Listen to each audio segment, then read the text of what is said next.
নামটা বলে দিই, কারণ বর্তমানে আমার বাড়ির পাশেই তাদের মানে কার্যকারবার। ওই ফুরফুরা যাকে বাংলাদেশে বালাকুটি বলা হয়, আর এই বালাকুটিদের অপারেশন গোটা পশ্চিমবঙ্গে আলহামদুলিল্লাহ আমি এবং আহলে সুন্নাত ওয়াল জামাতের লোকেরা করতে থাকে। বুঝলেন, বালাকটিরা কি বলে জানেন? তারা বলে সব মানতে পারি, কিন্তু আহমদ রাজা খান যে ওই যে আশরাফ আলী থানভীকে কাফির বললেন ওটা মানতে পারি না।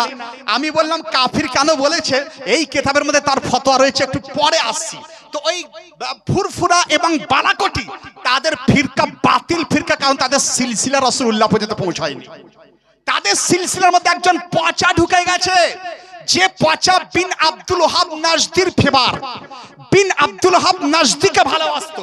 তার নাম আপনার ওই যাকে বালাকোটে পাঠান্ডা যাকে মেরে একদম কুচি কুচি করে দিয়েছিল, সৈয়দ আহমদ রায়বেরেলী, যার নাম সৈয়দ আহমদ রায়বেরেলী। তাদের কাছ থেকে বালাকোটি আসার কারণে বালাকোটি সিলসিলা বাতিল সিলসিলা, তার হাতে বায়েত হওয়া এটা হারাম জায়েজ নয়। বুঝলেন, আর অনুরূপ ফুরফুরা সিলসিলা তো আমার এলাকায় আমি জানি, তাদের অপারেশনটা আমি করি, কারণ ওই এলাকাতে আমায় থাকতে হয়। তো তাহলে প্রথম শর্ত এটাই, আলিমে দিন হতে হবে। আলিমে দিন যদি না হয়, সে নাপাক অবস্থা থেকে যাবে। অনেক পীর আছে বলে নামাজ পড়ে না, যে পীর নামাজ পড়ে না সে ফাসিক গুমরা। সে বললেন যে নামাজের বিরোধী কথা বলে, নামাজ যদি ইনকার করে সে কাফির হয়ে যায়। আর যদি নামাজ সে না পড়ে সে ফাসিক, ফাসিকে মলিন, তারাতে বায়েত হওয়া চলে না। তো পীরের প্রথম শর্ত আলিমে দিন হওয়া, দ্বিতীয় শর্ত তার সিলসিলা রাসূলুল্লাহ পর্যন্ত পৌঁছানো। আলহামদুলিল্লাহ আমরা যে সিলসিলা হুজুর আলা হযরতের সিলসিলা, আমি যার খলিফা তিনি আমার পীর মুর্শিদুল জামাল মিল্লাত, হুজুর জামাল মিল্লাত যার খলিফা, এইভাবে হুজুর মুফতি আজম হিন্দ সরকার, মুফতি আজম হিন্দ যার খলিফা, হুজুর আলা হযরত এবং ওইদিকে মারহেরা মুত্তাহারাতে হযরত আবুল হোসেন নুরির খলিফা, হযরত আবুল হোসেন নুরি তিনি হচ্ছেন আলী রাসূল মারহেরাবির খলিফা। এইভাবে যেতে যেতে গৌসে আজম পর্যন্ত পৌঁছে গেছে। বুঝলেন, বোঝা গেল সিলসিলা যদি আপনার কাট অফ হয়ে যায়, তাহলে তার ওসিলা রাসূলুল্লাহ পর্যন্ত পৌঁছায় না। তাহলে দুটো শর্ত পেয়ে গেলেন। তিন নম্বর শর্ত এটাই, পীর হওয়ার জন্য আহলে সুন্নাতুল জামাতের লোক হতে হবে, আহলে সুন্নাতুল জামাত টানাটান সুন্নি হতে হবে। কারণ টানাটান সুন্নি যদি না হয়, তাহলে বাদ মাযহাবকে পাশে বসে ওয়াজ করতে শুরু করবে। আমার এলাকায় বলেন একটা পীর আছে, সেই পীর প্রথম এলাকা আমাদের এলাকাতে যে প্রচুর লোককে গুমরা করার চেষ্টা করেছিল। আমি আসার পর আমি বললাম, শোনো তুমি বাদ মাযহাবকে পাশে বসাচ্ছ, আর বাদ মাযহাব যার আকীদা এটাই রাসূল মোরে মাটিতে মিশে গেছে, সে বাদ মাযহাব। আর জানো বাদ মাযহাবের যদি কেউ তাজিম করে, রেসপেক্ট করে, তার জন্য শরীয়তের হুকুম কি? সে বলছে আমি তো জানি না। আমি তুমি জানো না তো মুরিদ করছো কেন? মুরিদ করছো কেন?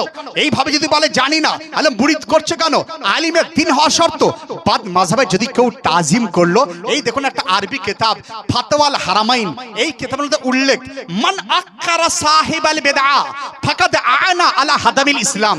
যদি কেউ কোন বাদ মাযহাবকে রেসপেক্ট করে, তাকে চেয়ার আগিয়ে দেয়, তার সম্মান করে, তার জন্য দস্তরখান বিছিয়ে দেয়, ইমাম ভাতার নামে তার সঙ্গে গলা মিলাতে শুরু করে, ইমাম ভাতার নামে সালাম কালাম করতে শুরু করে দেয়, তাকে বাংলাদেশ থেকে নিয়ে এসে তাকে জামাই খাতির করতে শুরু করে দেয়। বোঝা গেল যদি বাদ মাযহাবের কেউ যদি সম্মান করে, রাসূল কায়নাত তিনি বলেন ফাকাদ আনা আলা হাদামিল ইসলাম, সেই ব্যক্তি ইসলামকে ধ্বংস করে দিল, সেই ব্যক্তি ইসলামকে ধ্বংস করে দিল। বোঝা গেল আপনার এলাকায় যদি কেউ বাদ মাযহাবকে বিহাই করে, সে ইসলামকে ধ্বংস সে করে দিয়েছে। যদি বাদ মাযহাবকে মসজিদে এসে তাজিম করে, সে ইসলামকে ধ্বংস করে দিল। যে ইসলামকে ধ্বংস করে দেয় সে মুসলমান না সে আপনার গুমরা? সে গুমরা অবশ্যই হয়ে যাবে যদি বাদ মাযহাবের তাজিম সে করে দেয়। দ্বিতীয় দলিল এই কিতাবের মধ্যে রয়েছে, ইমাম গাজালি তিনি ইরশাদ করছেন মাম মাশা ইলা সাহিবিল বিদআ বিদআ লিয়াকারা ফাকাদ আনা আলা হাদামিল ইসলাম। কেউ যদি কোনো বাদ মাযহাবকে আগানোর জন্য, তাকে সম্মান জানানোর জন্য এগিয়ে যায়, তার কাছে চলে যায়, হাতকে বাড়িয়ে দেয়, তার সঙ্গে সম্মান করে, বা তাকে আপনার নিয়ে আসার জন্য গাড়ি পাঠিয়ে দেয়, বা বহরমপুরে গিয়ে তাকে স্যালুট করতে যায়, হযরত ইমাম গাজালি তিনি বলছেন যে ফাকাদ আনা আলা হাদামিল ইসলাম, সেই ব্যক্তিও ইসলামকে ধ্বংস করে দিল। আজ আপনি বলেন বাদ মাযহাবের বিরুদ্ধে বলবেন না, তাহলে যদি বিরুদ্ধে না বলি তাহলে ইসলামকে ধ্বংসের দিকে আপনারা এগিয়ে যাবেন। আর আমার duty, it is my duty to protect ourselves। আমাদের আহলে সুন্নাতুল জামাতকে প্রোটেক্ট করার দায়িত্ব প্রত্যেকটা আহলে সুন্নাতুল জামাতের রয়েছে।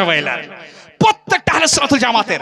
তাহলে আপনি ক্লিয়ার পেলেন, যদি বাতিল পীর সাহেব যদি আহলে সুন্নাত ওয়াল জামাতের না হয়, টিটিএস না হয়, তাহলে সে বাদ মাযহাবেরকে হাত মেলাতে শুরু করবে, তার সঙ্গে এক দস্তরখানায় খেতে শুরু করবে, বাদ মাযহাবের সালামের উত্তর দেওয়ার চেষ্টা করবে, তাকে সালাম করার চেষ্টা করবে। যে কারণে শরীয়ত আইন করে দিল যে পীর হতে গেলে 3 নম্বর শর্ত টানাটান সুন্নি হতে হবে। 4 নাম্বার এটাই তার মানে প্রথম শর্ত, তাহলে এটা বলেন আলিম হতে হবে। দ্বিতীয় শর্ত সিলসিলা আপনার পৌঁছতে হবে। 3 নম্বর শর্ত তা সে জানো মানে টানাটান সুন্নি হয়। আর 4 নম্বর সে যেন ফাঁসিকে মলিন যেতে না হয়। দাড়ি কাটা হলে হবে, দাড়ি কাটা ছোট চুং চুং হুচুং চুং এসব দাড়ি, এইটুকু দাড়ি সেটুকু দাড়ি এসব আমি পীর সাহেব বেকুফ কাহিকা পীরের তারিফটা বলে দে, পীরের শর্ত বলে দে, তার হাতে বায়েত হওয়া মানে নিজেকে জাহান্নামের রাস্তায় নাম লিখে দেওয়া, বুঝলেন? খাঁটি পীরের হাতে খাঁটি সোনাকে বোঝার চেষ্টা করুন, শোনার চেষ্টা করুন। তাহলে ওই হুসাইন আর কাছুচাবি যার মধ্যে 4টে শর্ত ছিল, তো রামপুরের বাদশাহ ওনাকে দাওয়াত দিয়ে নিয়ে এসেছেন, এসে বলছেন হুজুর আপনি নসিহত করে দেন।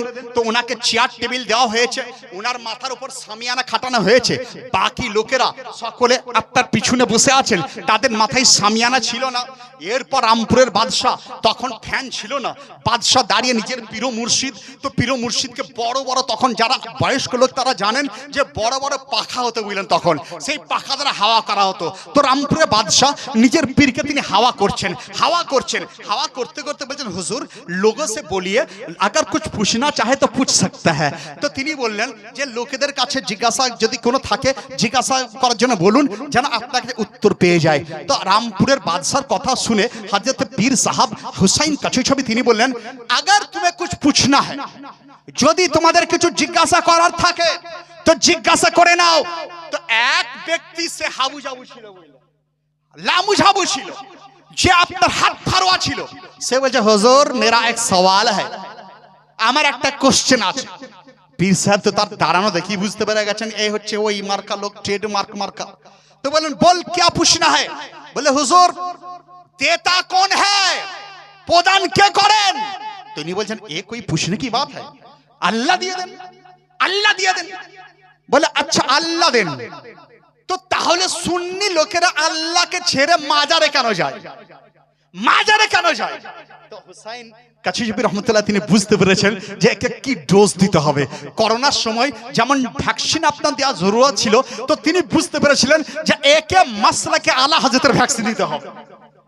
মাসলাকে আলা হযরত এমন একটা ভ্যাকসিন, বুঝলেন, এমন একটা ভ্যাকসিন যে করোনার ভ্যাকসিন দেওয়ার পর মানুষ ভালো হতেও পারে নাও পারে, কিন্তু বাতিলদের সামনে আলা হযরতের নাম বলে দেন এমন তার ভ্যাকসিন লাগবে যে সে জিন্দেগিতে হয় সুতরে যাবে, নাই সে একদম দূর সে চলে যাবে। এই ভ্যাকসিনের নাম মাসলাকে আলা হযরত। তো হযরত ইমাম হুসাইন কাছুচাবি রহমতুল্লাহ তিনি বলছেন বুঝতে পারলেন যে কে মাসলাকে আলা হযরতের ভ্যাকসিন দিতে হবে। বলে আচ্ছা ইধারা ইধারা এখানে আয়। সেই ব্যক্তি চলে এলো, আসার পর বললেন बैठ जा यहाँ पे। এই হাওয়া করছিলেন রামপুরের বাদশাহ, নিচেতে বসিয়ে দেওয়া হলো।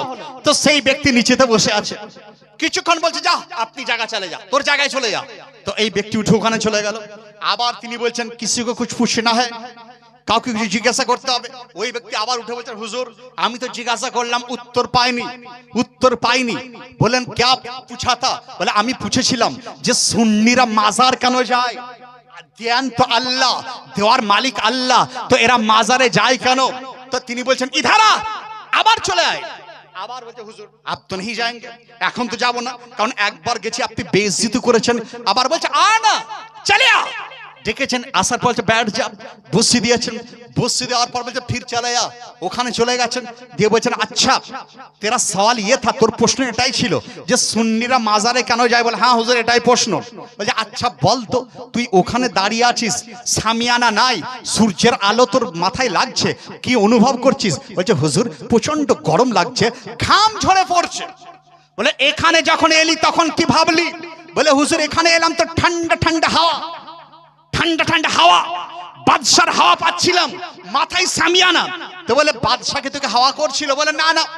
বাদশা বলছে হুজুর ওর মতো তো পূজা আমার হাজার হাজার রয়েছে, আমি ওকে নয় আপনাকে বাতাস করছি। বলে তাহলে বাতাসও করছে আমাকে, তোকেও বাতাস করেনি, কিন্তু এখানে যখন বসেছিলি বাতাস পাচ্ছিলি কিনা? বলে হ্যাঁ, হাওয়া মিল রহি থি, হাওয়া পাচ্ছিলাম। বললে দেখ, তাহলে আমার কাছে আসার পর ঠান্ডাও লাগছিল, বাতাসও পাচ্ছিলি, মাথা ঠান্ডা ছিল। তো অনুরূপ সুন্নিরা মাজারে যায়, রাসূলুল্লাহ আল্লাহ রাব্বুল আলামিনের রহমত সেখানে বর্ষণ হয়, সেই বর্ষণের ফোঁটা নেওয়ার জন্য সেখানে চলে যায়।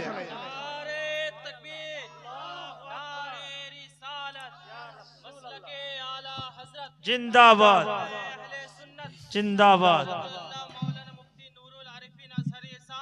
जिंदाबाद अल्लाह अकबर या रसूल। তো ইমানকে খারাপ করার জন্য ওরা এটা চাইছে না, নিজে পরিবর্তন নাই, যেন এই লোকটা ভুলে ভালা সুন্নি মুসলমানের ইমানকে যেন বাদ দিয়ে দিই, বরবাদ করে দিই। কিয়াম করা চলবে না, সালাম করা চলবে না, মাজার যাওয়ার শিরক, মাজার যাওয়া বেদাত। হ্যাঁ হ্যাঁ, অপারেশনটা একটু পরে আপনাদের করে দিচ্ছি কোরআন ও হাদিসের আলোকে, যে মাজার যাওয়া শিরক যারা বলে, কোন মাজার যাওয়া? মাজার যাওয়া রাসূলের মাজার যদি শিরক বলে দেয়, তাহলে তারা সাহাবীদের শানে গুস্তাকি করলো, এমনকি রাসূলুল্লাহর শানে গুস্তাকি তারা করলো। আর রাসূলের শানে গুস্তাক যারা, তারা ইসলাম থেকে বাদ হয়ে যায়। একটু পরেই দলিলে আসবো, তার আগে ভুলে ভালা মুসলমান, আপনাদের কাছে অনুরোধ এটাই যে আগে চোর আসতো হাতের দা নিয়ে আসতো, কোদাল নিয়ে আসতো, লাঠি নিয়ে আসতো, বল্লম নিয়ে আসতো, AK-47 নিয়ে আসতো, আরো কিছু নিয়ে আসতো। কিন্তু এখন ইমান চোররা আসে কি জানেন? তারা দাড়ি রেখে তারা এসে আপনার ইমানটা চুরি করে নেয়। তারা আপনার কোরআন হাদিসের কথা বলে ইমান চুরি করার চেষ্টা করে। আজ তারা ভালো ভালো কথা বলে, বলে অমুক ইমাম সেই বলেছে, এইভাবে ইমান চুরি করার চেষ্টা করে। তো এই চোরের বিরুদ্ধে রুখে দাঁড়ানো আপনার অপরিহার্য কর্তব্য, কারণ ইমানকে যদি আপনি প্রোটেক্ট করতে না পারেন, আপনার নামাজ বেকার হয়ে যায়, হজ বেকার হয়ে যায়, তাসবিহ তাহলিল বেকার হয়ে যায়, জিকির আজকার বেকার হয়ে যায়, সমস্ত কিছু বেকার হয়ে যায় যদি ঈমান বেকার হয়ে যায়। আসলে আপনাকে শোনানোর চেষ্টা করি, আপনি পাবলিক লোক, আপনি তাদের দলিলে যাবেন না। আপনি বলবেন যে আমাদের মুফতিরা বলেছেন এটাই, যে বাতিলদেরকে দূর করতে হবে, তুঝসে और জান্নাত সে क्या मतलब, ওয়াহাবি দূর হো, হাম রাসূলুল্লাহ কে জান্নাত রাসূলুল্লাহ কি, এইভাবে ওয়াজ তারা করেছে, বলেছেন, আমাদের শিক্ষা দিয়েছেন। আর পাবলিক আপনারা, আপনাদের কিছু দলিলও জানতে হবে। কোরআন ও হাদিসটা আপনারা পড়তে সঠিকভাবে জানেন না, দলিল কি দেবেন? যে দলিলটা ইমাম রাজি শয়তানকে দিয়েছিল। ইমাম রাজির নাম শুনেছেন? একজন বিখ্যাত মুফাসসিরের নাম ইমাম রাজি, যিনি মুজাদ্দিদ ছিলেন, ষষ্ঠ শতকের মুজাদ্দিদ তিনি ছিলেন।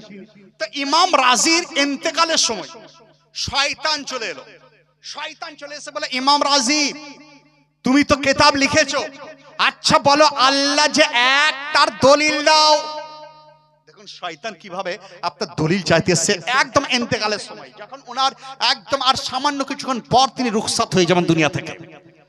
ইমাম রাজিকে জিজ্ঞাসা করা হলো, ইমাম রাজি হ্যাভ ইউ এনি প্রুফ, কোন প্রমাণ কি রয়েছে that almighty Allah is one, Allah এক, কোন প্রমাণ রয়েছে? ইমাম রাজি ইন্তেকাল আর কিছুক্ষণের মধ্যে হয়ে যাবে, দুনিয়া থেকে রুখসাত তিনি হয়ে যাবেন। শয়তান চলে এলো, আর শয়তান প্রত্যেকের মওতের সময় সে হাজির হয়। কখনো বলে আমাকে রব বল, কখনো বলে আমাকে নবী বল, নাউজুবিল্লাহ, কখনো বলে আমি তো রব, এইভাবে। তো আপনারা যারা কমজোর, যারা ইয়াকিন যাদের মধ্যে নাই, তারা তো এইভাবে কথাটা বলে দেয়। কিন্তু ইয়াকিন যদি দিলে ইয়াকিন থাকে, কখনোই আপনি এটা বলবেন না, শয়তানের দিকে ইশারা করবেন না, সব সময় তিনি বলবেন আমার রব হচ্ছেন এক। লোকেরা ইয়াকিন কাকে বলে অনেকে আবার এটা জানে না, আমার ইয়াকিন আছে। ইয়াকিন কাকে বলে? What is the define of faith, real faith, শুধু ফেথ নয়, প্রকৃত ইয়াকিন কাকে বলে? দৃঢ় বিশ্বাস। বাংলাতে দৃঢ় বিশ্বাস কাকে বলে? সংজ্ঞাটা একটু দিয়ে দিই। আমি স্কুলের টিচার, আমি ক্লাস করাই 5 to 10, যে কোনো ক্লাস আমায় করতে হয়। তো দুটো 6 এর ছেলেকে আমি ডাকলাম, সাপোজ উদাহরণ বোঝানোর চেষ্টা করুন। একটা ছেলে রোল হচ্ছে 1, আর একজনের রোল হচ্ছে 20-20, রোল নাম্বার 1 আর রোল নাম্বার 20। যার 20 রোল তাকে আমি বললাম কামিয়ার কাছে এসে আমি বললাম, আচ্ছা বল তো 5 এর ঘরের নামটা বল। রোল নাম্বার 20 সে বলছে 5 একে 5, 5 দুগুণে 10, 3 5 15, 4 5 20, 5 6 30, বলতে বলতে যাচ্ছে। আমি স্টপ, হোয়াট ননসেন্স, ভুল বলছিস তুই, ঠিক হচ্ছে না। সেই ছেলেটা চুপচাপ দমে গেল, দিয়ে বলছে স্যার 5 একে 5, 5 দুগুণে 10। আবার সে মানে রিপিট করার চেষ্টা করছে, আমরা ভাট তো ঠিক হচ্ছে না, চুপ হয়ে গেল। যার রোলে 1 তাকে বলে কাম হিয়ার, এলো আসার পর আমি বলে আচ্ছা বল তোর রোল কত, বলে 1। বল তো 5 গ্রাম, তো সে বলছে স্যার 5 একে 5, 5 দুগুণে 10, 3 5 15, 4 5 20, 5 5 25 বলে চলে যাচ্ছে। তাকে আমি ধমকানি দিলাম, হট ভুল হচ্ছে। সে বলে স্যার আপনি তো একা, যদি গোটা স্কুলের মাস্টারের সামনে আমাকে বলতে বলেন এই নামটাই আমি বলবো, এই নামটাই বলবো, কারণ এটাই নামটা। বোঝা গেল সে মুখস্থ করেছে, দৃঢ়ভাবে মুখস্থ সে করেছে, তার ফেদ তার মধ্যে রয়েছে। আপনি সুন্নি, শয়তান কখন আপনার ইমানকে নিয়ে যাবে, আর মানব বেশে শয়তান যারা আছে কখন আপনাকে 1 কাপ চাইতে ইমান হারা করে দেবে, বুঝতে পারেন না। কিন্তু ওলামায়ে দ্বীন আহলে সুন্নাতুল জামাতের সঙ্গে লাগাও রাখুন, তাদের সঙ্গে একদম জড়িয়ে যান, তাদের সঙ্গে একদম একদম অটুট সম্পর্ক রাখুন, তাদের লিখিত পুস্তক পড়ুন। আলহামদুলিল্লাহ, ওই মানুষ নামী শয়তান কখনো আপনার ঈমানকে হারাতে পারবে না। যদি আপনাকে ঘুমের মধ্যে এসে বলে যে বল তোর নবী জিন্দা না মুর্দা, শয়তান যদি স্বপ্নেতে বলে, তো আমার সুন্নি মুসলমান যারা আমাদের ওয়াজ শুনেছে, আমাদের পীর সাহাব হুজুর আলা হযরতের সঙ্গে সম্পর্ক রেখেছে, তারা তো ঘুমের মধ্যেই বলবে শয়তান তুই ভাট। আমার নবীর পরিচয় এটাই যে রাসূলে পাক তিনি জিন্দা না মুর্দা জিজ্ঞাসা করছিস, আমাদের তো ঈমান এটাই তু জিন্দা হে ওয়াল্লাহ, তু জিন্দা হে ওয়াল্লাহ, মেরি চশমে আলম সে চুপ জানে ওয়ালা। যদি শয়তান এসে জিজ্ঞাসা করে ঘুমের মধ্যে বল তোর নবীর শান কেমন, তোর নবীর শান কেমন, তো আপনি বলবেন নুরুল আরিফিনের লেখা নাত শুনেছি, তিনি এইভাবে লিখেছিলেন, সৃষ্টিতে নাই কেউ সবার সেরা, প্রিয় নবীর মতো, নয় চাঁদ নয় কোন গ্রহ তারা প্রিয় নবীর মতো। স্বপ্নের মধ্যে শয়তান এসে আপনার ঈমান নষ্ট করার চেষ্টা করে, বল বল তোর নবীর চেহারা কেমন ছিল, তা আপনি ঘুমের মধ্যে উত্তর দেবেন রুখতিন হে ইয়া মেহরে সামা, ये भी नहीं वो भी नहीं, सब जुल्फ या मुश्क होता ये भी नहीं वो भी नहीं। ঈমান যদি মুকাম্মাল থাকে, শয়তান যদি এসে বলে বল তোর নবী মরে মাটিতে মিশে গেছে না জীবিত রয়েছে, তিনি কি দিতে পারেন, তো আলা হযরতের ওই আকীদার কথা যেটা আলা হযরত আমাদের শিক্ষা দিয়েছেন, আপনি এইভাবে বলবেন মেরে করিম সে ঘর কতরা কিসি নে মাঙ্গা, দরিয়া বহা দিয়ে হ্যাঁ দুর্বে বহা দিয়ে।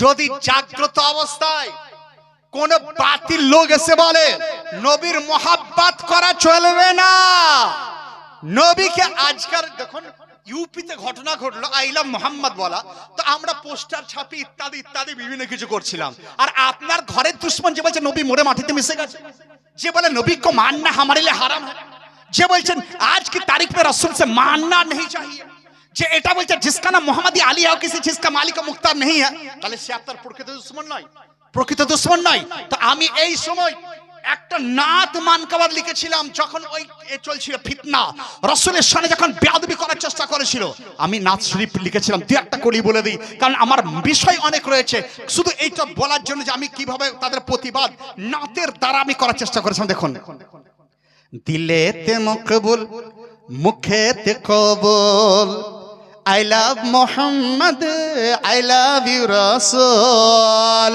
দিলেতে মকবুল, হুজুরের নাম শুনে এইভাবে চুমা দেওয়া। মুসনাদুল ফিরদৌসের হাদিস, মুসনাদুল ফিরদৌসের মধ্যে সিদ্দিক আকবরের সুন্নাত, সিদ্দিক আকবর রাসূল পাকের নাম যখনই মুহাম্মদ সাল্লাল্লাহু আলাইহি ওয়াসাল্লাম শুনতেন এইভাবে চোখেতে লাগিয়ে নিতেন, আর এটা আমাদের জন্য সুন্নাত হয়ে গেল, সুন্নতে সাহাবা। আপনার মুর্শিদাবাদ হোক আর বর্ধমান হোক, পাকিস্তান হোক আর বেজিং হোক, সুইডেন হোক আর ডেনমার্ক হোক, যখনই রাসূল পাকের নাম আসবে, যখন যখন এভাবে চুমা দেবে, চোখ বন্ধ করে জানবে সে আপনার দিলের কাছের লোক রয়েছে, আপনার বন্ধু রয়েছে, আপনার প্রিয় লোক সে রয়েছে। দিলেতে মকবুল মুখেতে কবুল, I love Mohammad, I love you Rasool, আশুক না ঝড় তুফান যতই না বড়, হবে আশিকদের দিলেতে দৃঢ়, আশুক না ঝড় তুফান যতই না বড়, আশিকদের দিলে হবে যে দৃঢ়, বলতে মোরা করব না ভুল। We love Mohammad, we love you Rasool, দিলেতে মকবুল মুখেতে কবুল। I love Mohammad, I love you Rasool. দুটো একটা ছন্দ বলে শেষ করে দেওয়ার শেষের দিকে দেখুন। ইমাম রাজা ধরে কলমের নেজা, দুশ্মন নবীর দিলে কাফেন সোজা। ইমাম রাজা ধরে কলমের নেজা, দুশ্মন নবীর দিলে কাফেন সোজা।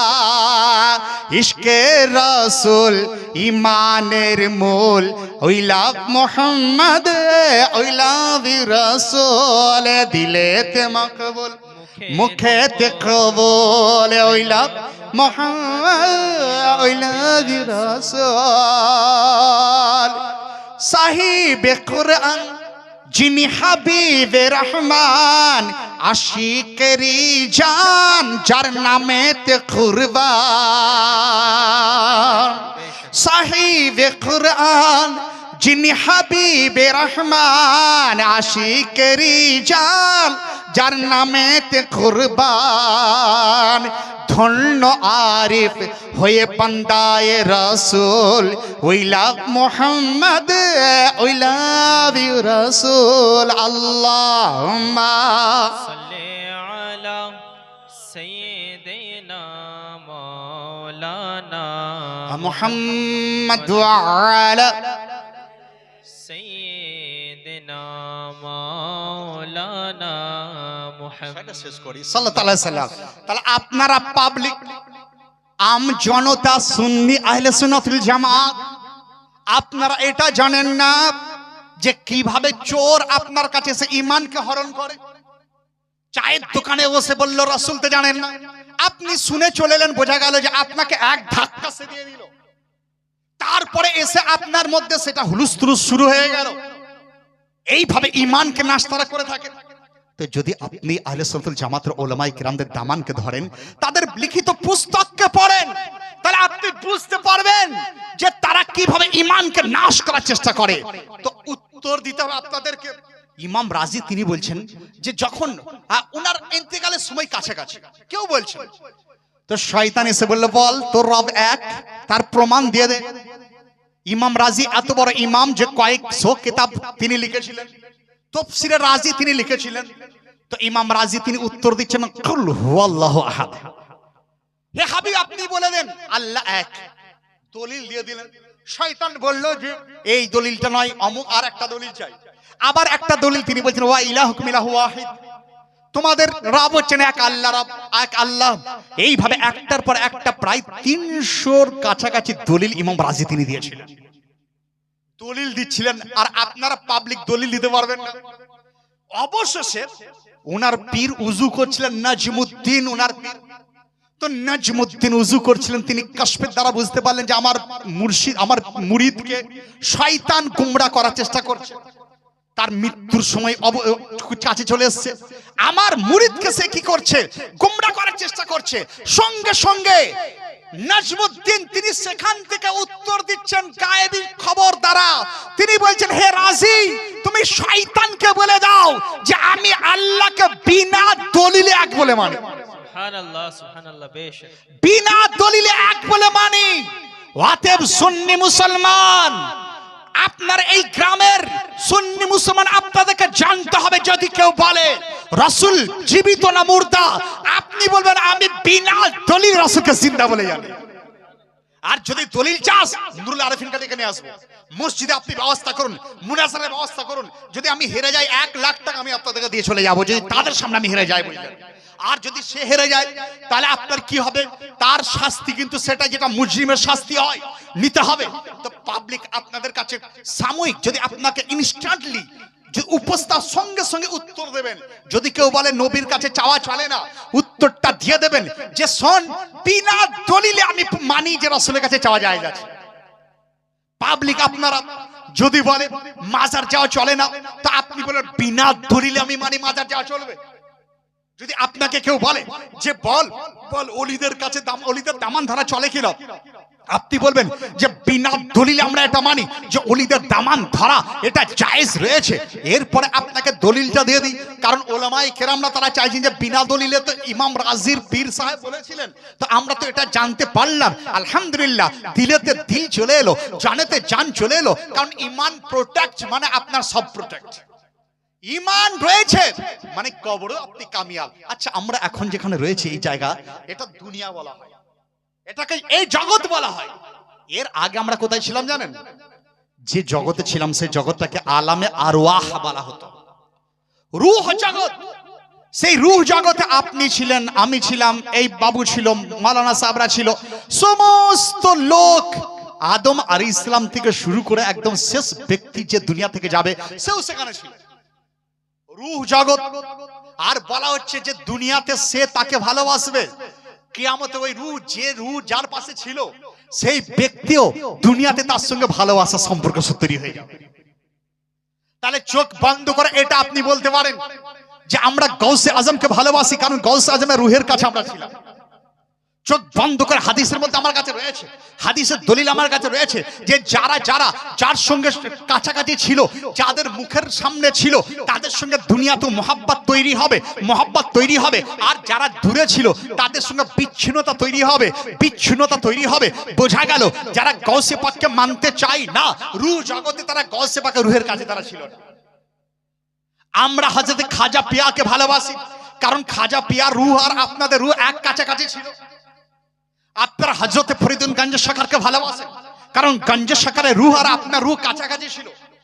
আপনি হযরতে ইব্রাহিম ইরজিকে ভালোবাসেন, কারণ ইব্রাহিম ইরজির রূহ আর আপনার রূহ এক কাছে ছিল। আপনি হুজুর সাইয়েদনা আলা হযরতকে ভালোবাসেন, কারণ হয়তো আলা হযরতের রূহ আর আপনার রূহ এক কাছে ছিল। হ্যাঁ হ্যাঁ, সরকার মুফতি আজম হিন্দকে আমরা ভালোবাসি, কারণ মুফতি আজমের রূহ আর আমাদের রূহ এক কাছে ছিল। আমরা সরকার আলা হযরতকে ভালোবাসি, আমরা সরকার জামালে মিল্লাতকে ভালোবাসি, বা বেরেলির কোন পীরকে ভালোবাসি, কারণ তাদের কাছে রূহ আমাদের কাছে ছিল। আমরা দাতা মাহবুব শাহকে ভালোবাসি, কারণ দাতা মাহবুব শাহের সঙ্গে রূহ আপনার কাছাকাছি ছিল। नारे तकबीर, नारे रिसालत, मसलके आला हजरत, उलमाए अहले सुन्नत, हजरतुल्लाह मौलाना मुफ्ती नूरुल आरिफिन अजहरी साहब, नारे तकबीर, नारे रिसालत। আবার রূহ এক কাছে ছিল মানে কি জানেন? উনি যদি কবরও থাকেন সে তার কাছেই যেতে চায়, কারণ আপনার সঙ্গে রূহ ছিল আলামে আরওয়াতে। যদি আপনি বলেন হাদিসের রেফারেন্স, আলহামদুলিল্লাহ হাদিসের রেফারেন্স আপনাকে বলে দিতে পারি যে হাদিসের রেফারেন্স এটাই যে আলামে আরওয়াতে যার কাছে যার রূহ ছিল, যদি তার ইন্তেকালও হয়, সে চাই যে তার কবরের কাছে গিয়ে তার ওসিলাতে দোয়া চায়, তার ওসিলায় দোয়া চাইতে চায়। আলহামদুলিল্লাহ আপনারা নাজাতি, আপনারা জান্নাতি, কারণ আপনি খাজা পিয়ার কাছে যেতে চাইছেন। আপনার রূহ খাজা পিয়ার সন্নিকটে ছিল, আর খাজা পিয়ার কাছে চলে যাওয়া, আপনি বলেন তাহলে জান্নাতে পাবো কি? আমি কোরআনকে আরেকবার জিজ্ঞাসা করি, হে কোরআন তুমি বলে দাও, হে কোরআন তুমি বলে দাও, খাজা পিয়ার কাছে যাওয়ার কথা নুরুল আরিফিন সাহেব তিনি বলছেন, গাউসে আজমের কাছে যাওয়ার কথা নুরুল আরিফিন সাহেব তিনি বলছেন, রাসূলে পাকের ওসিলা যাওয়ার কথা নুরুল আরিফিন সাহেব বলছেন। তুমি কি বলো ইনাদের কাছে গেলে কি নাজাত পাওয়া যাবে? কোরআন বলে আনআমাল্লাহু মিনান নাবিয়্যিনা ওয়াস সিদ্দিকিনা ওয়াস শুহাদাই ওয়াস সালিহিন, তাদের জন্য ইনাম রয়েছে, prize gift for them who are আম্বিয়া, হু আর আউলিয়া, হু আর সালিহিন। তাদের জন্য গিফট রয়েছে, তাদের জন্য নাজাত রয়েছে, তাদের জন্য জান্নাত রয়েছে।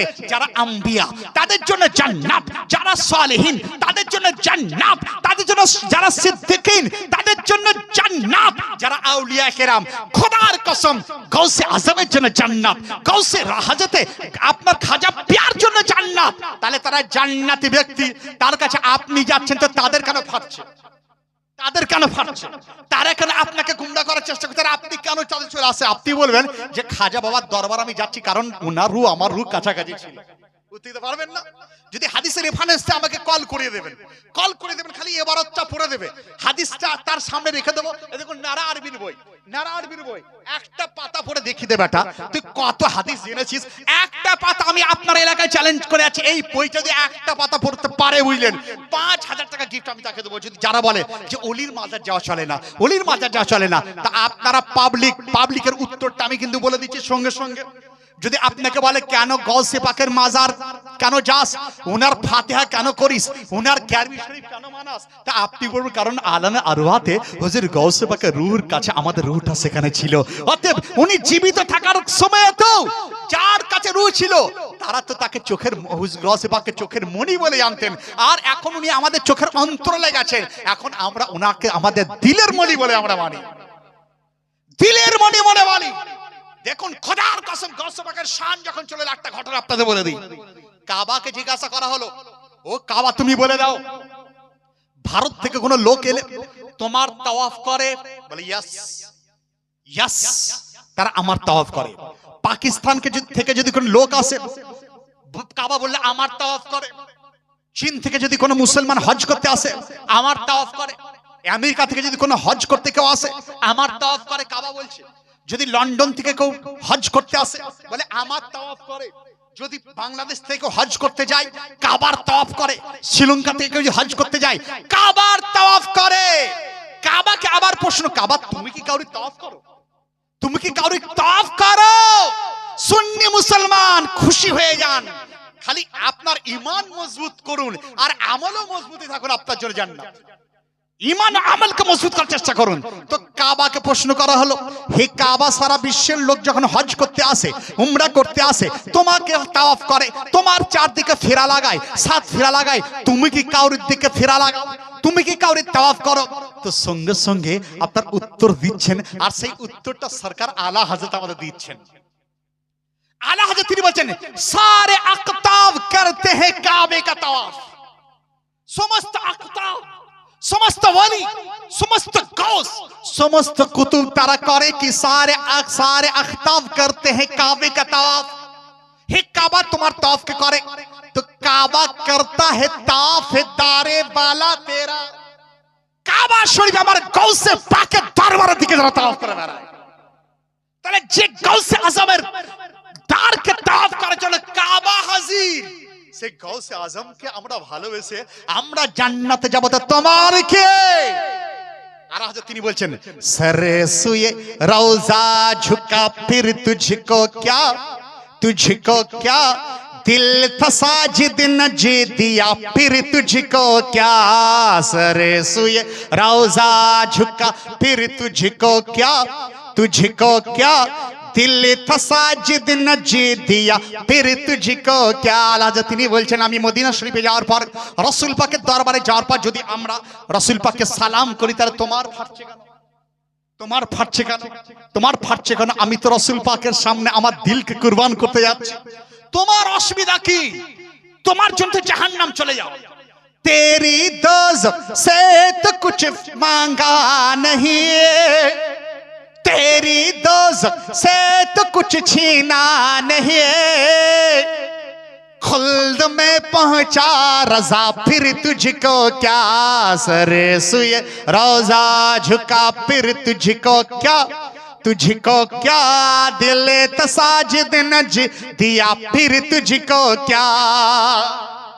उठते बैठते मदद के वास्ते, उठते बैठते मदद के वास्ते, या रसूल अल्लाह कहा फिर तुझको क्या। তিনি বলছেন, উঠতে বসতে চলতে ফিরতে রাসূলুল্লাহর যদি নারা আমরা লাগাই, তাহলে তোমার অসুবিধা কি? তোমার অসুবিধা কি? প্রত্যেকটা দলিল রয়েছে। তাহলে যে দলিলটা আপনাকে এখানে বলার চেষ্টা, মাজার শরীফ যাওয়া, বাতিলদের ইমাম তার কিতাবের মধ্যে, তার বক্তব্যের মধ্যে বিন আব্দুল ওয়াহাব নাজদি লিখলো যে শিরকুন আন্না জিয়ারাত কবর নবী সাল্লাল্লাহু আলাইহি ওয়াসাল্লামের শিরক, রাসূল পাকের মাজার যাওয়া শিরক। আসুন কোরআন কে আবার জিজ্ঞাসা করা, হে কোরআন তুমি বলে দাও মাজার যাওয়া চলে কিনা? তো কোরআন বলে, হাত্তা জুরতুমুল মাকাবির, তোমরা কবরে জিয়ারত করো। কোরআন শরীফের দলিল পেয়ে গেলেন, হাদিস শরীফের মধ্যে বর্ণিত বললেন, আমি বুখারী শরীফের দর্শ এই ছেলে আমার কাছে বুখারী শরীফ পড়ে, এ বলছিল না যে স্কুলে মাস্টার লেখক সবই বলছিল, কিন্তু বুখারী পড়ায় সেটাও কিন্তু আপনারা জানুন যে আমি বুখারী শরীফ আবার আপনার এলাকার ছেলে, এমন নয় যে আমি বেঁধে নিয়ে এসেছি। এর বাড়ি নসিপুর নাকি গো, ইসলামপুরে বাড়ি। তো ইসলামপুরে বাড়ি বুঝলেন, সে বুখারী শরীফ পড়ে। কয়েকদিন আগে পড়িয়েছি যে এক ব্যক্তি ছিলেন যে মসজিদে ঝাড়ু লাগাতো। ওই ব্যক্তির ইন্তেকাল হয়ে যাচ্ছে। মদিনা শরীফের রাসূল পাকের মসজিদের ঝাড়ুদার সে ছিল, ঝাড়ু লাগাতো, ইন্তেকাল হয়ে গেছে। তো ওর ইন্তেকাল হয়েছে, লোকেরা রাসূলুল্লাহকে জানালো না, তার দাফন কাফন করে দিল। তো একদিন দুদিন হুজুর দেখতে পেলেন না মসজিদে ঝাড়ু লাগানো, এটা হচ্ছে মুমিনের কাজ। আর আমার ওস্তাদ ছিলেন জহুর আলম সাহাব, এখানে যারা দেখেছেন তারা আমার এক সময়কার জানেন, জহুর আলম সাহেব মুনাজির আহলে সুন্নাত ছিলেন বুঝলেন। তো তিনি আমাকে বলতেন, আমি যখন গাড়িঘাটে পড়াশোনা করতাম বুঝলেন, সবচেয়ে আগে উঠতাম, 3টে সাড়ে 3টে উঠে যেতাম ফজরের আগে। উঠার পর পুরো মসজিদ আমি ঝাড়ু লাগাতাম। তো উনি বলতেন নুরুল আরিফিন আরিফ, বলে যে হুজুর, বলে যে মসজিদ ঝাড়ু লাগাই তার দিলকে আল্লাহ সাফ করে দেন। আলহামদুলিল্লাহ, আমি যে আপনার কাছে বড় মৌলবী নয় বুঝলেন, আমি তো একজন খাদিম আহলে সুন্নাত ওয়াল জামাত। আমি এই সকল পেয়েছি বুঝলেন মসজিদে ঝাড়ু লাগিয়ে আর আমার প্রিয় মুর্শিদের খিদমত করে, আর কিছু না। তাহলে বোঝা গেল যে ভালো কাজ করলে দিল সাফ হয়ে যায়। তো তিনি বলতেন জহুর আলম সাহেব যে মসজিদে যে ঝাড়ু লাগায় তার দিল সাফ হয়ে যায়। বুখারী শরীফের কিতাবুস সালাতের হাদিস যে এক ব্যক্তি মসজিদে ঝাড়ু লাগাতো, তার হঠাৎ ইন্তেকাল হয়ে গেল। রাসূলে কায়নাত তিনি, ওনাকে বলা হলো না, সাহাবীরা ওনার দাফন কাফন করে দিলেন। একদিন দুদিন পর রাসূলে পাক তিনি বলছে, আচ্ছা ওই ব্যক্তি যে ঝাড়ু লাগাতো কোথায়? সাহাবীরা বলছে, ইয়া রাসূলুল্লাহ, সে তো মাত, সে তো ইন্তেকাল করে গেছে। তো হুজুর ইরশাদ করছেন, দুল্লুনি কবরা, এইভাবে ইরশাদ করছেন, এইভাবে যে তার কবরকে আমাকে দেখিয়ে দাও, তার কবরটা কোথায়? তো ফা আশারা ইলাইহা, লোকেরা করলো কি, তার কবরের দিকে দেখলো, হুজুর ওই জায়গাতে কবর। রাসূলে পাক তার কবরের কাছে গেলেন, যার পর তার জন্য দোয়া তিনি করলেন। তাহলে সিয়াসিতে হাদিসে প্রমাণ যে একজন আম সাহাবীর জন্য কবরস্থানে যাও রাসূলুল্লাহ সুন্নাত। মসজিদে ঝাড়ু লাগাতেছে সাহাবী, প্রত্যেক সাহাবী উদুল, প্রত্যেক সাহাবী আপনার চন্দ্রের ন্যায়, সূর্যের ন্যায়, নক্ষত্রের ন্যায়। রাসূলে কায়নাত তার মাজারে গিয়েছিলেন। তাহলে বুখারীর আলোকে একটা নয় দুটো নয় কয়েকটা হাদিস, আর এরা বলছে বুখারীতে দেখাও, বুখারীতে দেখাও। বেকুব কোথাকার, তারা বুখারীতে জানে না যে বুখারী শরীফে কি আছে। আমি তো বললাম এখনই যে আপনি বলেন যে ওই হাদিসটা আমাকে দেখে দেন মোবাইলের দ্বারা, এখনই আপনি দেখা দেবেন, আমি পড়িয়েছি বুঝলেন। একটা না দুটো হাদিস এনেছে ইমাম বুখারী ওই জায়গাতে, যে ওই ব্যক্তির ইন্তেকালের পর, আবার কথা আছে মহিলা ছিল যে ওই ঝাড়ুদার মসজিদে ঝাড়ু লাগাতে তখন ইন্তেকাল হয়ে গেল। তো রাসূলে পাক তার কবরকে জানতে চাইলেন, আর কবরকে যখন দেখিয়ে দেওয়া হলো, রাসূলে পাক তার কবরের কাছে গিয়ে ওখানে বলেছে সাল্লাহ, অর্থাৎ তিনি দোয়া তিনি করেছিলেন। তাহলে যদি কবরে যাওয়া রাসূলুল্লাহ সুন্নাত হয়, তাহলে বলছে জিয়ারাত আন্না জিয়ারাত কবরিন নবী শিরকুন, এরা বলছে রাসূলের কবর জিয়ারত করা শিরক বলছে গো। তাহলে নাউজুবিল্লাহ, কেমন ঈমানকে নাশ করে দিচ্ছে দেখুন। আর বুখারী শরীফে হাদিস নাম্বার 1344, তার মধ্যে রাসূলে কায়নাত প্রত্যেক বছরের শেষ ভাগে, যেটা তাদের একজন ইমাম ইবনে কাসির, সে তাফসীরে ইবনে কাসিরের মধ্যে লিখেছে যে বছরের শেষ ভাগে রাসূলে কায়নাত উহুদের মাঠে শহাদাদের উদ্দেশ্যে তিনি যেতেন, তাদের কবর তিনি জিয়ারত করতেন, কবর জিয়ারত করতেন, দোয়া করতেন। এরপর আপনাকে আরো এস্টাবলিশ করে দিই যে কবরে যাওয়া, কবরের কাছে যাওয়া, এটা কি আপনার কোন হাদিসে বা আরো কোথাও রয়েছে? হ্যাঁ হ্যাঁ হ্যাঁ হ্যাঁ, দেখুন আপনি এখানে দেখুন যে হযরত বেলাল একজন সাহাবী, এই কিতাবের মধ্যে ফিতনাতুল ওয়াহাবিয়া, তার মধ্যে লেখা আছে যে কাউলি বেলাল ইবনে হারিস আস-সাহাবী রাদিয়াল্লাহু আনহু কবর নবী সাল্লাল্লাহু আলাইহি ওয়াসাল্লাম, একবার তিনি রাসূল পাকের মাজারের কাছে গিয়েছিলেন। তাহলে রাসূলের মাজারের কাছে এখানে কবরান নবী কি এখানে লেখা আছে যে বেলাল সাহাবী রাসূলের মাজারে গিয়েছিলেন। আর ওয়াহাবিদের ইমাম কি বলছে, মাজারে যাওয়া শিরক, তার মানে তারা সাহাবীদেরকে মুশরিক বানাচ্ছে, বলে নাউজুবিল্লাহ। পুরো দলকে খারাপ বলেছে, কারণ চোর নিজের চুরিকে ছুপিয়ে রাখার জন্য পরের উপর থোবার চেষ্টা করে। আলহামদুলিল্লাহ, কোন রকম ভাবনা চিন্তা করবেন না, সঠিক জামাত আপনারা সাহাবী রাসূলের সুন্নতকে আপনারা আদায় করছেন। তো ওই বেলাল, হযরত বেলাল তিনি কবরের কাছে চলে গেলেন। কবর নবী সাল্লাল্লাহু আলাইহি সাল্লাম যাওয়ার পর তিনি বলেন, ইয়া রাসূলুল্লাহ সাল্লাল্লাহু আলাইহি সাল্লাম, ইয়া রাসূলুল্লাহ বলা সাহাবীদের সুন্নাত। আমরা বলি না লাব্বাইক ইয়া রাসূলুল্লাহ, একবার আমার সঙ্গে লাগান তো, লাব্বাইক বলুন লব্বাইক লব্বাইক লব্বাইক ইয়া রাসূলুল্লাহ, বলেন লব্বাইক লব্বাইক ইয়া রাসূলুল্লাহ, লব্বাইক ইয়া রাসূলুল্লাহ, লব্বাইক ইয়া রাসূলুল্লাহ, या रसूल अल्लाह লব্বাইক ইয়া গাউসে আযম, लब्बैक या गौस লব্বাইক ইয়া গাউসে আযম। লব্বাইক মানে হাজির, আমরা হাজির রয়েছি। লব্বাইক ইয়া গাউসে আযম, হে গাউসে পাক আমরা হাজির। লব্বাইক ইয়া রাসূলুল্লাহ, ইয়া রাসূলুল্লাহ আমরা হাজির। তো দেখুন তাহলে আমরা এটা কি করে নারা লাগাই সাহাবীদের সুন্নাতকে আদায় করার জন্য। তাই আমি এই রিসেন্ট গাউসে পাকের ফাতিহাতু ওই লব্বাইক দিয়ে একটা মানকাবা লিখেছিলাম। মোদের দিলে সদা তোমারি ফাইজান, মোদের দিলে সদা তোমারি ফাইজান, লব্বাইক লব্বাইক ইয়া গাউসে আযম, লব্বাইক লব্বাইক ইয়া গাউসে আযম, লব্বাইক या गौसे आज़म, लब्बैक लब्बैक या गौसे आज़म, लब्बैक लब्बैक या गौसे आज़म। হয় না ওলি কেউ তোমার শিল ছাড়া, হয় না ওলি কেউ তোমার শিল ছাড়া, দুশ্মন তোমার ফিরে সদা মারা মারা, হয় না ওলি কেউ তোমার শিল ছাড়া, দুশ্মন তোমার ফিরে সদা মারা মারা, ওসিলাই তোমার ওলিদের সম্মান, লব্বাইক লব্বাইক ইয়া গাউসে আযম। যাই হোক লব্বাইক ওয়ালা এটা হচ্ছে সাহাবীদের সুন্নাত ইয়া রাসূলুল্লাহ ওয়ালা। হযরত বেলাল তিনি চলে এলেন ইয়া রাসূলুল্লাহ বলে। এই একটা হাদিসে এই ওয়াহাবিদের আকীদার পুরো পোস্টমর্টম রয়েছে, পুরো পোস্টমর্টম। তাহলে প্রথম তারা কি লিখলো এখানে যে জিয়ারাতে কবর নবী শিরকুন, রাসূল পাকের মাজার যাওয়া শিরক। হযরত বেলাল সাহাবী রাসূল তাদের মুখে উত্তর দিয়ে দিলেন, হে হাবু যাবো, হে লামু যাবো, হে পা ফারুয়া ও হাত ঝাড়ুয়া, শোনো।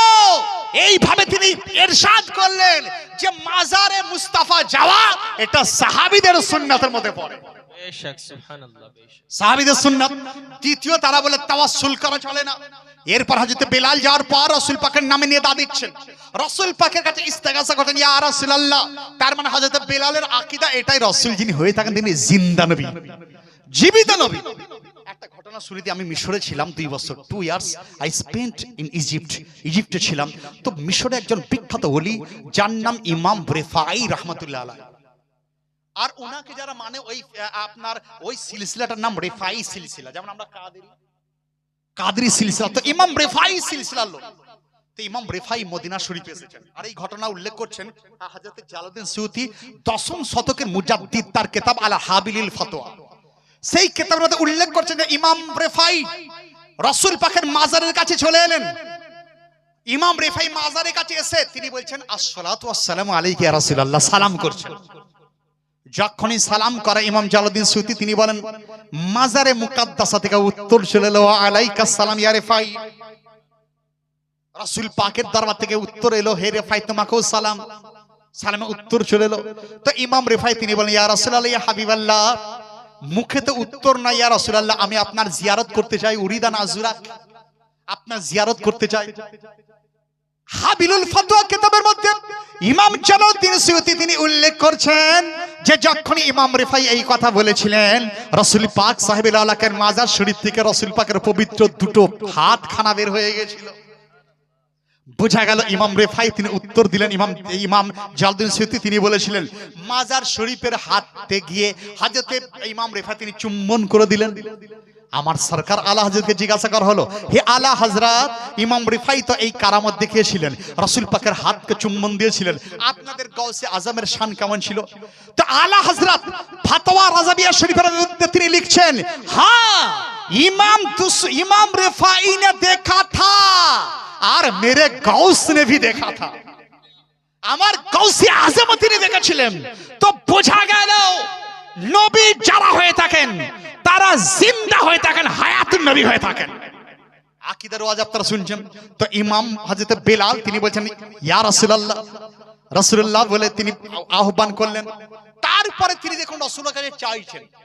যারা বলে রাসূলের কাছে চাওয়া চলে না, রাসূলের কাছে চাওয়া শিরক, প্রথমেই তো প্রমাণ করলাম তাহলে তোমাদের মায়ের কাছে চাওয়া শিরক, বাবার কাছে চাওয়া শিরক, বউয়ের কাছে চাওয়া শিরক, ভাইয়ের কাছে চাওয়া শিরক, ড্রাইভারের কাছে শিরক চাওয়া শিরক, পার্টির নেতাদের কাছে শিরক। তাহলে তোমরা শিরক প্রত্যেকটা শিরকি কাজ করছো। এরপর দেখুন রাসূল পাকের মাজারের কাছে চাওয়া সাহাবীদের সুন্নাত। হযরত বেলাল তিনি বলেন ইস্তাসকিলে উম্মতিকা, ইয়া রাসূলুল্লাহ ইয়া হাবিবাল্লাহ, আপনার উম্মতিরা তারা পানির জন্য তারা একদম যেন পানি এত পিপাসাতে তারা আর্তনাদ করতে শুরু করেছে। মদিনা শরীফে কয়েক বছর বৃষ্টি বর্ষণ হয়নি, পানি শুকিয়ে যেতে শুরু হয়েছিল। তা হযরত বেলাল তিনি বলছেন ইয়া রাসূলুল্লাহ ইয়া হাবিবাল্লাহ ইস্তাসকিলে উম্মতিকা, ইয়া রাসূলুল্লাহ আপনার কাছে আজকে পানি চাইতে এসেছি। বোঝা গেল রাসূলের পাকের কাছে দরবারে যে চাওয়া এটা সাহাবীদের সুন্নাত রয়েছে, সাহাবীদের সুন্নাত। আমাদের আকীদা আহলে সুন্নাত আপনারা শুনছিলেন, এইভাবে বলেন একটার পর একটা রয়েছে। আর বাদ মাযহাব যারা তাদের তাজিম করা শুনলেন যে মান আকরা সাহিবাল বিদআ ফাকাদ আন আলা হাদামিল ইসলাম, কোন গুমরা পীরের হাতে বায়াত হওয়া মানে সে দ্বীনকে ধ্বংস করে দিল। আমি নাম নিচ্ছি না, মুর্শিদাবাদে একটা পীর আছে বুঝলেন, তার কাছে বাতিল ধর্মের লোকের ভিড় খুব। সেই পীর মানে কি, সে নিজেও গুমরা লোকের গুমরা সে করে বেড়াচ্ছে বুঝলেন, সে ইসলামকে ধ্বংস করেছে। আপনি পাবলিক লোক কিন্তু ঈমান সম্বন্ধে যদি জানতে পারেন, জানবেন যে আপনার দিল মজবুত রয়েছে। আসুন দরুদ শরীফ আমি একদম শেষের দিকে যাই, কিছু প্রশ্ন আছে উত্তর দিতে যাই, উত্তর দিয়ে ইনশাআল্লাহ বিদায় নেব। আর হায়াত বাকি তো, মোলাকাত বাকি, অনেক কিছু বলা রয়েছে। আপনি ভাববেন না যে উনার বলা শেষ হয়ে 10টা বেজে গেল, বলা শেষ হয়নি। পরবর্তী বক্তাও আশা করি রয়েছেন নাকি তিনি আসবেন সাল্লাল্লাহু তাআলা সাল্লাম। এরপর একটা প্রশ্ন, ওয়াহাবিদের হাতে মাংস খাওয়া যাবে কিনা? এর উত্তরটা আজ থেকে 10 বছর আগে আমার বর্ধমানে দিয়েছিলাম বুঝলেন, বকরিদের মাঠে। বকরিদের নামাজে ইমাম সাহেব আমাকে বললে মুফতি সাহেব মাওলানা সাহেব একটু ওয়াজ করো না। তা আমি উঠে দেখলাম যে এদিকে নামাজের ওয়াজ তো সবাই করে, রোজার ওয়াজ তো সবাই করে, কিন্তু আকীদার টানাটান মজবুত করা কিছু ওয়াজ শুনিয়ে দিয়ে আজকে। তা আমি বললাম যে আজকে বকরিদের দিন, অনেকে দেখা গেল ওয়াহাবিদের জবা করা খাওয়া শুরু করে দিয়েছে। মাসলা এটাই, ওয়াহাবিদের হাতে জবা করা খাওয়া আর ভাগারের পচা মরা খাওয়া চেয়েও খারাপ ওয়াহাবিদের হাতে জবা করা খাওয়া বুঝলেন। তাদের হাতে জবা এনেছে তো মুসলমান নয়। যে রাসূলের সামনে বেয়াদবি করে তাকে মুসলমান যদি কেউ ভাবে তার ঈমান চলে যাবে। কিতাবের নাম উল্লেখ করে দিই, আল খিরাজ, লেখক ইমাম ইউসুফ রাহমাতুল্লাহ আলাইহি, বিখ্যাত ইমাম, ইমামে আজমের একজন শাগরিদার, আমাদের হানাফি মাযহাবের ব্যারিস্টার ইমাম আল খিরাজ কিতাবের মধ্যে উল্লেখ করছেন, এইভাবে লিখছেন আইয়ুমা রাজুলিন মুসলিম, কোন মুসলমান, এই চুপ করেন, কোন মুসলমান সাব্বান নবিয়ার সাব্বা রাসূলুল্লাহ সাল্লাল্লাহু আলাইহি ওয়াসাল্লাম আও কাযাবাহু আও আবাহু আও তানাক্কাসাহু ফাকাদ কাফার। হযরত ইমাম ইউসুফ তিনি লিখছেন যে যদি কোন মুসলমান, নামধারী মুসলমান রাসূলের শানে বেয়াদবি করে, রাসূলকে গালিগালাজ করে, উনার শানের যদি বিন্দু মাত্র ঘটাতে চেষ্টা করে, যদি উনার শানে মিথ্যার আরোপ লাগায়, তাহলে সে কাফের হয়ে যায়। ইমাম ইউসুফ তিনি বলেছেন তাহলে কাফির যদি হয়ে যায়, তাহলে কাফিরের হাতে জবাই করা খাওয়া চলবে? চলে না। ভাগারের মুর্দা খাওয়ার থেকেও খারাপ বললেন ওই ওয়াহাবিদের হাতে জবাই করা খাওয়া। এই বলার পর আমি যতক্ষণ ছিলাম সামনে আসতে পারিনি, কারণ আমি দলিল দিচ্ছিলাম। আমি চলে যাওয়ার পর ওই মৌলবী কমজোর ছিল বুঝলেন, তাকে ধরেছে, বলেন আপনি ওই লোককে কেন দিচ্ছেন, মুসাল্লা দেবেন না, এই করবো সেই করবো। তো ইমাম কান্দতে কান্দতে প্রায় কেঁদে, হুজুর আপনি কি এমন কথা বলে গেলেন? আমি কি কথা বলেছি? আপনি মানে ওয়াহাবিদের হাতে খাওয়া আবার তার চেয়েও খারাপ, ওই ভাগারের মরা খাওয়ার চেয়েও খারাপ। আমি বললাম ভুল বলেছি, আপনি পড়েননি, আপনিও তো ইমাম সাহেব বলেন অমুক কেতাব, বলে হ্যাঁ এটা তো ঠিক বলেছ। তাহলে এক কাজ করুন, তাদেরকে বসিয়ে দেন, আমি কিতাব নিয়ে তাদের সামনে রেখে দেবো, সে নিচে সেটা পড়ে হাল করবে। অতএব যারা ওইভাবে জড়িত তওবা করুন, কারণ ওই হারাম রক্ত যদি আপনার অন্তরে চলে আসে, আপনার কিন্তু ঈমান আকীদাকে বরবাদ করে দেয়। ওয়াহাবিদের খাওয়া হাতে জবা করা, তার মানে মরা খাওয়ার থেকেও খারাপ বুঝলেন। একদম শরীয়তের দলিল দেখানোর দায়িত্ব আমার, বোঝানোর দায়িত্ব আমার। আর মোনাজারা চ্যালেঞ্জ করবেন ইনশাআল্লাহ, মোনাজার উত্তর আমি দিয়ে দেবো।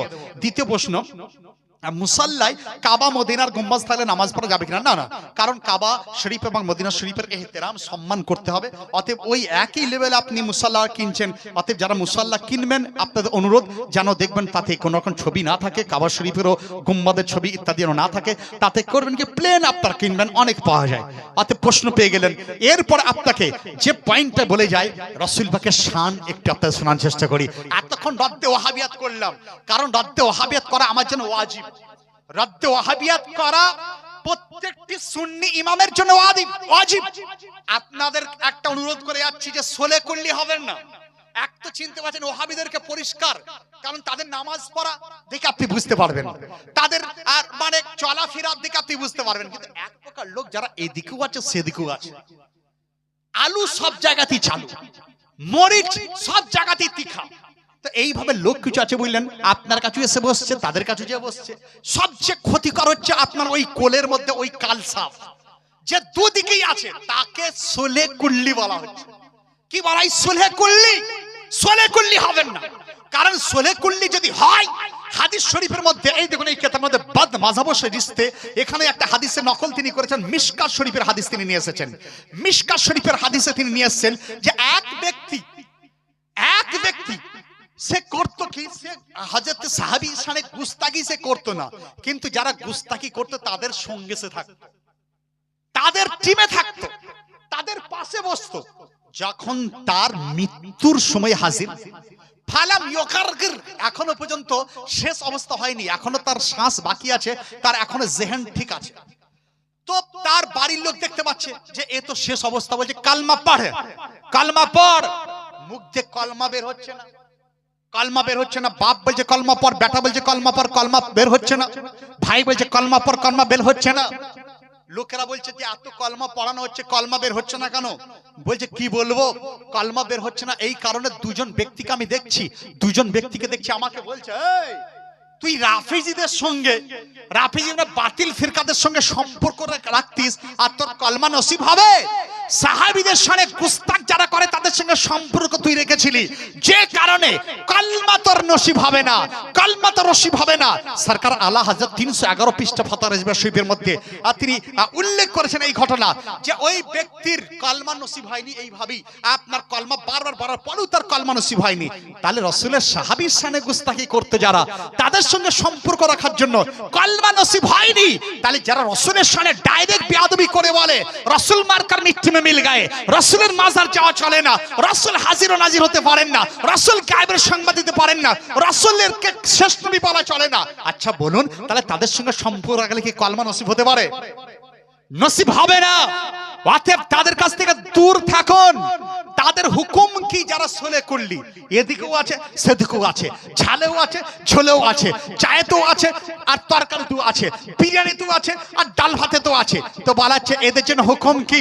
তো তিনি হুকুম নিয়ে এসেছেন বুঝলেন, সরকার আলা হযরত আবু হুরায়রা সাহাবী রাসূল থেকে তিনি বর্ণনা করছেন, রাসূলের পাক তিনি ইরশাদ করেছেন, এই হাদিসটা মুসলিম শরীফের মধ্যে এসেছে, এমন কি মিশকাতে নকল করা আছে।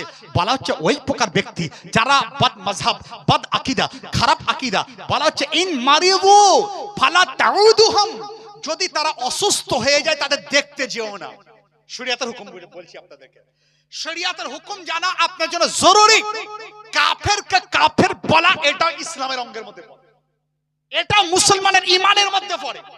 বেঈমানকে বেঈমান বলা, মুসলমানকে মুসলমান বলতে হবে, আর কাফেরকে কাফের বলতে হবে। কোন মুসলমানকে কাফের বলা চলে না, আর কোন বেঈমানকে মুসলমান বলা চলে না। অতএব কাফেরকে কাফের বলা এটাও মুসলমানের জন্য কর্তব্য।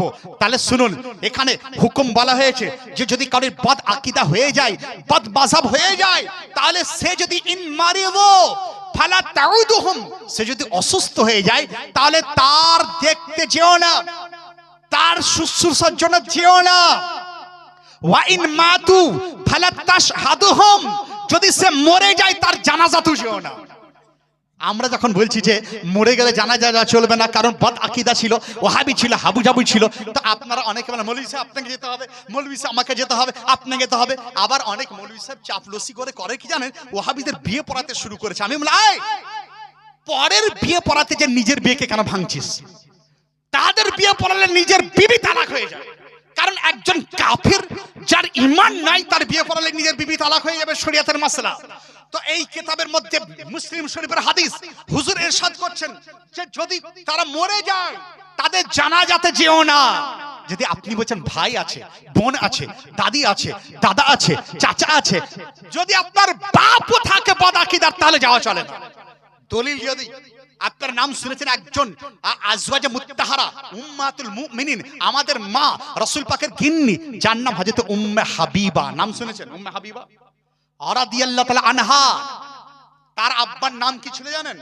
আবু সুফিয়ান। পরে ঈমান এনেছিলেন হযরত আবু সুফিয়ান। তো হযরত আবু সুফিয়ান যখন ঈমান আনেননি, কিন্তু তার আগেই উম্মে হাবিবা ইসলাম গ্রহণ করেছিলেন এবং রাসূল পাক সাহাবীল আলাকার গিন্নি হয়েছিলেন, রাসূল পাকের বিবি ছিলেন, আমারও মা, আপনারও মা। তাহলে হযরত উম্মে হাবিবা, তার আব্বার নাম হযরত আবু সুফিয়ান। তা আবু সুফিয়ান ইসলাম গ্রহণ করেনি। একবার আবু সুফিয়ান ওই অবস্থায় মদিনা শরীফ গিয়েছিল, আমার মুস্তাফা হিজরত করে মদিনা চলে গেছে। তো উম্মে হাবিবা তিনি বাড়িতে আছেন। তো আবু সুফিয়ান ইসলাম গ্রহণ করেনি, কিন্তু তার ইচ্ছা মেয়ের সঙ্গে সাক্ষাৎ করব। মক্কা থেকে মদিনা এসেছি, মেয়ের সঙ্গে একবার সাক্ষাৎ করে যায়। তো তখন তো আপনার বাড়িতে এত দেওয়াল বা এত ছিল না। যখন বাড়ি প্রবেশ করছে, দেখছে তার মেয়ে ওই ফার্শকে গুটিয়ে নিচ্ছেন, ফার্শকে গুটিয়ে নিচ্ছেন, বিছানাকে গুটিয়ে নিচ্ছেন, চাদরকে তুলে নিচ্ছেন, নিচে একদম পুরো মেঝেকে বার করে দিয়েছেন। বাপ রাগে চোখে লাল হয়ে গেল, বলে বেটি আমাকে দেখার পর বিছানা কেন গোটাতে শুরু করেছিস? আমাকে দেখার পর চাদর কেন গোটাতে শুরু করেছিস? আমাকে দেখার পর তাকিয়া কেন উঠাতে শুরু করেছিস? তো বেটি বলছে, বাপ শোনো, তুমি বাপ হতে পারো কিন্তু তুমি বাদ আকীদা রয়েছে, মুসলমান নও। আর যে মুসলমান নয় তাকে সম্মান করা হারাম রয়েছে। তাহলে বাপ হওয়ার পরেও সম্মান করা চলবে না যদি সে বাতিল হয়। এটা আমাদের মা আমাদের আকীদা শিক্ষা দিয়েছেন। আপনি বলছেন আমার বাপ জানাজা পড়তে হবে, তাহলে আপনি সাহাবী রাসূলের আকীদা থেকে দূরে চলে গেলেন। যদি আপনার বউ হয়, বাপের কথা শুনে যদি স্ত্রী সে রাসূলের সামনে বেয়াদবি করে, আর যে কারণে ওই বাদ মাযহাবের বেটিকে নিয়ে আসা জায়েজ নয়, তার সঙ্গে বিয়ে হবে না, যতদিন থাকবে জিনা হবে, জিনা হবে। দলিল নিয়ে নেন। একজন সাহাবী যার নাম উমায়ের, চোখে দেখতে পেতেন না, বেচারা আপনার অন্ধ সাহাবী ছিলেন, কিন্তু আকীদা একদম এভারেস্টের মতো টানাটান ছিল, টানাটান আকীদা। হযরত উমায়ের তার বিবি রাসূলের সামনে বেয়াদবি করত, একদিন মানা করলো, দুদিন মানা করলো, বলে এরপর যদি তুই করিস তোকে একদম দুনিয়া থেকে বিদায় না করে ছাড়বো না। তো উত্তর বলল সঙ্গে সঙ্গে। এই কথা শোনার পর তো উমায়ের বিবি বলল যে তুমি তো চোখে দেখতে পাও না, আমাকে কি হত্যা করবে, আমি পালাবো, চলে যাবো। বলে আচ্ছা ঠিক আছে, তোকে দেখাচ্ছি। রাত্রিবেলায় বিবি শুয়ে আছে, শোয়ার পর তো পালাতে পারবে না। তো হযরত উমায়ের তিনি বলছেন আমার নিশানা ভুল হয়নি, তলোয়ার রাখা ছিল, বার করলাম, বার করার পর বিবি যেখানে শুয়ে আছে গেলাম, তলোয়ার কি করে চালাবো, বলে উপরে নিয়ে মারলাম, চোপ একদম দুখান্ডা করে দিয়েছিলাম। গুস্তাখ রাসূলকে, গুস্তাখ রাসূলকে দুখণ্ড করে দিয়েছিলাম। তাহলে বাদ আকীদাদের বিরোধিতা করা, তাকে সাজা দেওয়া হযরতে সাহাবী রাসূলের সুন্নাতে। আপনারা বলছেন মৌলভী সাহেব এই কথাগুলো শোনাচ্ছেন বাতিল। আচ্ছা আপনাকে আবার বলি, নামাজ পড়তে যান, নামাজ পড়তে যে নামাজের মধ্যে কাউকে যদি আপনি লানাত দেন, জায়েজ আছে? নামাজের মধ্যে আপনি যদি বলেন যে আবু লাহাব মরে যাক, আবু লাহাব ধ্বংস হয়ে যাক, আবু লাহাবের এই হয়ে যাক, সে হয়ে যাক, আমি বললাম তুমি তো নামাজ পড়তে যাচ্ছ, আবু লাহাবকে গালিগালাজ করতে কেন যাচ্ছ? আবু লাহাবকে লানাত দিতে যাচ্ছ? আপনি বলছেন না হুজুর, এটা কোরআন শরীফের সূরা তাব্বাত ইয়াদা আবি লাহাব ওয়া তাব্বা, আবু লাহাবের হাত ধ্বংস হয়ে যাক। তো নামাজে গিয়ে আবু লাহাবের ওই লাহাবের উপর লানাত বর্ষণ করা যদি করেন তাহলে নামাজ হয়ে যায়, নামাজ খারাপ হয় না। আবু লাহাব কে ছিল? দেখতে সুন্দর ছিল, কিন্তু গুস্তাখ রাসূল সে ছিল। রাসূল পাকের সামনে গালি দেওয়ার জন্য যখন হুজুর পাক তিনি বলছেন ইন্নী রাসূলুল্লাহ, আমি নবী হয়ে এসেছি, তা আবু জেহেল আঙ্গুল উঠে বলেছিল নামো, নামো। আল্লাহ রাব্বুল আলামিন তিনি বলেন ইয়া রাসূলুল্লাহ, হে আমার হাবিব, আপনি কষ্ট পাবেন না, যে হাত দ্বারা আপনাকে ইশারা করেছে ওই আবু লাহাবের হাতকে আমি ধ্বংস করে দেব।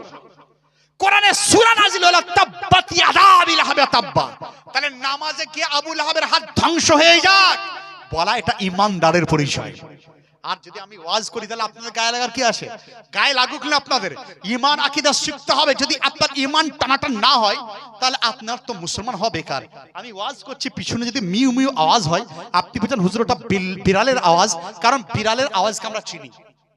আমি বললাম যদি ঘেউ ঘেউ আওয়াজ হয়, আপনি বলছেন কুকুরের আওয়াজ আমি চিনলে কি করে? আপনি বলছেন আমরা ভালো করে চিনি, কুকুর আমাদের এলাকায় থাকে, আওয়াজ শুনি। কিন্তু আশ্চর্যের বিষয় যে আপনার ঈমান কিভাবে থাকবে সেটা জানেন না। বাজারে যখন যান, যাওয়ার পর পচা আলু ক্রয় করেন আপনারা, পচা আলু কেনেন, পচা আলু থেকেও কিনেন না, সব যে ভালো আলুটা আপনি চয়েস করেন। কোন পাগলও পচা আলু নিয়ে আসেন, ভালো আলু। কিন্তু ঈমান আকীদার ক্ষেত্রে কেন পচা জিনিসকে আপনি গ্রহণ করছেন? কেন তাদের পাশে বসছেন? কেন ভালো বক্তাকে নিয়ে আসছেন না?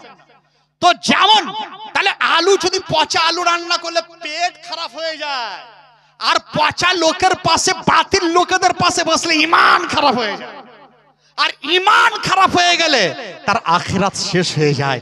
আসুন দরুদ শরীফ আমি শেষের দিকে যাই। আল্লাহুম্মা সাল্লি আলা সাইয়্যিদিনা মাওলানা মুহাম্মদ ওয়া আলা আলি সাইয়্যিদিনা মাওলানা মুহাম্মদ সাল্লাল্লাহু আলা মুহাম্মাদিন সাল্লু আলা মুহাম্মাদ সাল্লাল্লাহু আলা মুহাম্মাদিন সাল্লু আলা মুহাম্মাদ हर दम ज़बान से निकालो पाक नामे मुहम्मद हर दम ज़बान से निकालो शफियाना मुहम्मद সাল্লাল্লাহু আলাইহি সাল্লাম।